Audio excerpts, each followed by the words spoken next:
वो कहते हैं ना, वक्त खराब हो तो घड़ी भी साथ नहीं देती। ऐसा ही कुछ शरद पवार जी के साथ होता हुआ दिख रहा है। देखिए, घड़ी का वो सिंबल छूट गया है। एनसीपी की अंदरूनी लड़ाई थमने का नाम नहीं ले रही है।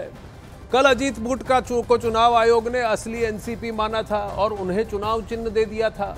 इसके बाद आज अजीत पवार गुट ने सुप्रीम कोर्ट में कैविएट फाइल कर दी है। शरद पवार गुट सुप्रीम कोर्ट में ईसी के ऑर्डर को चैलेंज करने वाला है। इससे पहले अजीत गुट ने सुप्रीम कोर्ट में कैविएट फाइल की है। कैविएट का मतलब क्या है कि अगर आप शरद पवार जी को सुनने वाले हैं तो हमें सुने बिना उन्हें कोई फैसला ना दे, हमें सुने बिना उन्हें कुछ भी रिलीफ ना दे। तो सुप्रीम कोर्ट किसी फैसले पर पहुंचने से पहले उसकी बात सुनेगा। ये कैविएट अजीत पवार गुट ने डाल दिया। यानी कि देखिए, यहाँ ईसीआई से उनको बहुत बड़ी जीत मिली चुनाव चिन्ह की, तो वहां उन्होंने काउंटर मुद्दा लगा दिया कि आप दूसरा पक्ष शरद पवार पक्ष इससे पहले कि सुप्रीम कोर्ट जाए, हम जा देते हैं, एक कैविएट याचिका दाखिल कर देते हैं कि देखिए, अगर वो आपके दरवाजे खटखटाते हैं तो भाई हमारी भी सुन ले सरकार।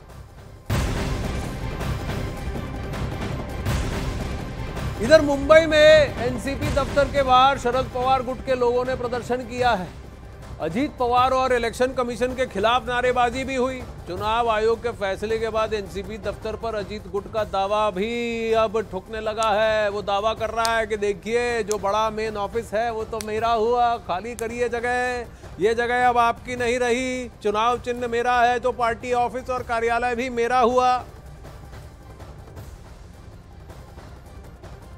इलेक्शन कमिश्नर ने शरद पवार गुट को बड़ा झटका दिया है और इलेक्शन कमिश्नर ने साफ तौर पे जो ऑर्डर दिया है उसमें अब एनसीपी पार्टी का नाम और चुनाव चिन्ह जो घड़ी है वो अजीत पवार को दे दिया है और इलेक्शन कमीशन के मुताबिक असली एनसीपी अजीत पवार गुट की है। जिसके बाद शरद पवार गुट पर जो बिलासपुर का दफ्तर है वहां पर ये शरद पवार गुट के लोग विरोध प्रदर्शन कर रहे हैं। इलेक्शन कमीशन के खिलाफ पोस्टर लेके खड़े हैं यहाँ पर और साफ तौर पर कह रहे हैं कि ये जो ऑर्डर है वो गलत तरीके से दिया गया है, इसलिए यहाँ पर इस तरीके का विरोध प्रदर्शन किया जा रहा है। पूरे जो शरद पवार गुट का जो दफ्तर है एनसीपी का मुंबई के बलाड स्टेट में, वहाँ पर हर एक तरीके के पोस्टर यहाँ पर लगे हुए हैं और साफ तौर पर लिखा हुआ है थकना नहीं झुकना नहीं, यानी कि शरद पवार के बारे में लिखा हुआ है कि वो थकेंगे नहीं और झुकेंगे नहीं। पूरे इलाके में अगर मैं आपको दिखाना चाहूँ तो इसी तरीके के जो पोस्टर्स हैं वो शरद पवार के फेवर में लगे हुए हैं। विवेक गुप्ता इस वक्त हमारे साथ लाइव जुड़े हैं। गजर ने किया है इशारा, घड़ी भर का है खेल सारा, पर अब तो अभिजीत पवार कह रहे हैं घड़ी भी हमारी, ऑफिस भी हमारा।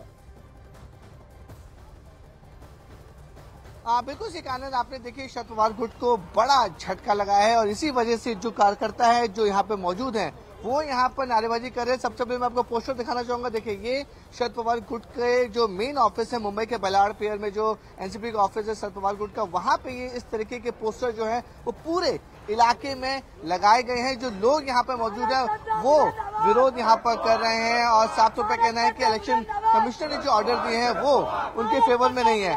अब क्लाइड हमारे साथ है, उनसे हम बात करने की कोशिश करते हैं कि क्लाइड, क्यों ये विरोध प्रदर्शन कर रहे हैं आप लोग?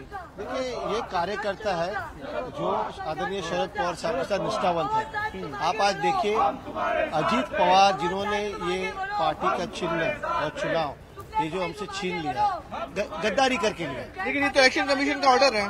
देखिए, इलेक्शन कमीशन का ऑर्डर है, लेकिन इलेक्शन कमीशन सुप्रीम कोर्ट के डायरेक्टिव के खिलाफ काम कर रही है ना। अभी आप मुझसे इलेक्शन कमीशन के बारे में बात करें, इलेक्शन कमीशन किसके लिए काम करे ये सिद्ध हो रहा है। अभी आप सुन लीजिए मेरी बात। जबकि सुप्रीम कोर्ट का डायरेक्टिव है कि the legislative party can not be considered about the political party, तो पॉलिटिकल पार्टी के जितने भी जो नंबर्स है वो हमारे साथ है। आज 28 राज्यों में, भारतवर्ष में, इंडिया में 28 राज्यों में हमारी पार्टी कार्यरत है। उसमें से 25 राज्यों में से उनके हमारे अध्यक्ष जो है पार्टी के, राष्ट्रवादी कांग्रेस पार्टी के आदरणीय शरद पवार साहब के अंडर जो काम है, उन्होंने हमें दस्तावेज स्वरूप किया है और हमें सपोर्ट दिया। तो क्या ये कोर्ट जाएंगे? जल्दी से पूछिए, क्या है कोर्ट जाएंगे? क्योंकि अजीत पवार गुट कोर्ट में जाकर कैविएट दाखिल कर चुका है। चिन्ह और हमारा पार्टी छीन कर अजीत पवार को देते, तो कहीं ना कहीं तो गुस्सा तो आएगा। ये जो कार्यकर्ता जो गुस्सा है वो पेश कर रहे हैं। मेरा सवाल ये है कि अजीत पवार गुट पहले से सुप्रीम कोर्ट में कैविएट फाइल कर चुका है, क्या आप लोग इलेक्शन कमीशन के जो ऑर्डर उसको कोर्ट में चैलेंज करेंगे? सुप्रीम कोर्ट में तो हम जाने वाले ही है, क्योंकि सुप्रीम कोर्ट ने जो निर्णय दिया था कि ये जो legislative party can not be considered about the political party, ठीक है। तो उस हिसाब से अगर जो आप देखते हैं तो फिर हमें जाना ही जी, सुप्रीम कोर्ट। तो क्या संख्या भारी है, क्या संख्या भारी है शरद पवार गुट की। वहां पर देखिए कैसे लगाया रखा है, पोस्टर ही लगा दिए जहां लेकर कि घड़ी तुम्हारी है लेकिन बाप हमारा है।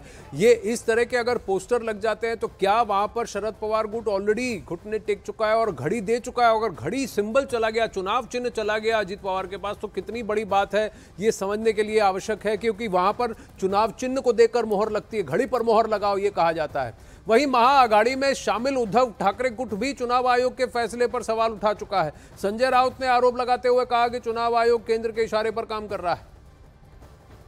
शिवसेना का चला गया, एनसीपी का चला। देखिए ये कोई न्याय की बात नहीं है, ये कोई कानून की बात नहीं है। ये भारतीय चुनाव आयोग अब भारतीय चुनाव आयोग नहीं है, ये मोदी शाह चुनाव आयोग बन गया। हाँ, भारतीय निकाल दो, अभी वो भारत का नाम निकाल दीजिए। जिस पार्टी के फाउंडर प्रेसिडेंट